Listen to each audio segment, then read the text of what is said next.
की बुनियाद पर दूसरों से नाइंसाफी करते, उन्हें ज़हनी और जिस्मानी अजियत पहुंचाते हैं, जो आगे चलकर मुआशरती, मुआशी और सियासी इम्तियाजी सलूक का सबब बनती है, ऐसे लोगों के साथ शफकत से पेश आना कोई आसान काम नहीं है। न ही उनके लिए दुआ करना कोई इतना आसान काम है। बहरहाल ईमानदारों के लिए यीशु मसीह का हुक्म कि दुश्मनों से मोहब्बत करना हमारे इन दो अमाल की बुनियाद है। यीशु मसीह शागिर्दों से इस गैर फिक्री अमल का मुतालबा ही सिर्फ नहीं करते, बल्कि उनसे उनके सामने खुद अपनी एक मिसाल पेश करते हैं। वो अपने अजियत पहुंचाने वालों के लिए जो उस पर जुल्म ढाते थे, उसने खुद उनके लिए दुआ की। जॉन स्टॉट लिखता है, यीशु मसीह ने अपने ऊपर जुल्म ढाने वालों के लिए उस वक्त दुआ की जब वो उसके हाथों और पांव में कील ठोंक रहे थे। दरहकीकत जो असल मतन में यानी यूनानी में जो लफ्ज इस्तेमाल हुआ है वो फिर जारी है, जिसका मतलब है कि वो बार बार दुआ करता रहा, सिर्फ एक दफा दुआ नहीं की। जब वो उस पर जुल्म ढा रहे थे तो बार बार उनके लिए दुआ करता रहा, आए बाप इनको मुआफ कर, क्योंकि ये नहीं जानते कि क्या करते हैं। अगर मसलूबियत जैसी अजियतनाक सलूक के बावजूद खुदावंद यीशु मसीह अपने दुश्मनों के लिए दुआ करने से नहीं रुकते, तो हमारे लिए कौन सी ऐसी अजियत या मुश्किल हो सकती है जो हमें अपने दुश्मनों के लिए दुआ करने से रोक सकती है। और फिर इन याद में यीशु मसीह 5वें बाब का खुलासा पेश करते हैं। ये चीजें हमें क्यों करनी चाहिए, इसकी बुनियादी वजह और लॉजिक क्या है। तो वो कहते हैं, कामिल बनो जैसे तुम्हारा आसमानी बाप कामिल है। ये अल्फाज बस चाहिए कुछ तर्जुमों में का मतलब है कि ऊपर दिए गए जो असूलात हैं उनका मकसद ईमानदारों के वो अपने आसमानी बाप की तरह कामल बनने में मदद करता है। अब कामल बनने का जब लोग पढ़ते हैं तो कभी कभी लोग मुझसे भी सवाल करते हैं। वो कहते हैं जी किस तरह मुमकिन है कि कोई शख्स कामिल हो, जब इंसान है तो कामलियत कहां मुमकिन है। लेकिन याद रखना चाहिए कि जो अल्फाज यहां पर इस्तेमाल हुए हैं उनका मानी है मुकम्मल होना, पूरा होना, बालिग होना, जिसमें रहीम होने का पहलू भी शामिल है। जैसे लूका अपने इंजीली बयान के में कहता है कि जैसा तुम्हारा बाप रहीम है तुम भी रहम दो। अब यहां इस बात को हमें समझना चाहिए कि कामिल होने का मतलब खता से खाली होना नहीं है, या खता करने की सलाहियत से खाली होना नहीं है, बल्कि इब्रानी और यूनानी तस्वर में अगर कोई चीज जिस इरादे से तख्लीक की गई है वो अपना मकसद पूरा करती है तो वो चीज कामिल है। मिसाल के तौर पर ये मेरे हाथ में पेंसिल है, इसके दो हिस्से हैं। अगर ये हिस्सा ना भी हो, चूंकि ये पेंसिल लिखने के लिए बनाई गई है और फिर भी लिखती है तो ये कामिल है।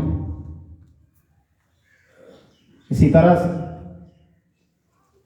जिस मकसद के लिए हमें तख्लीक किया गया है, जिस मकसद से खुदा ने हमें तारीकी की बादशाही से आजाद करके रोशनी में वो लाया है, अगर वो मकसद हम अपनी जिंदगी से पूरा करते हैं तो फिर हम कामिल हैं। इसीलिए यीशु मसीह ने इस बात का तकाजा किया। आज के मतन के सियाक व सबाक में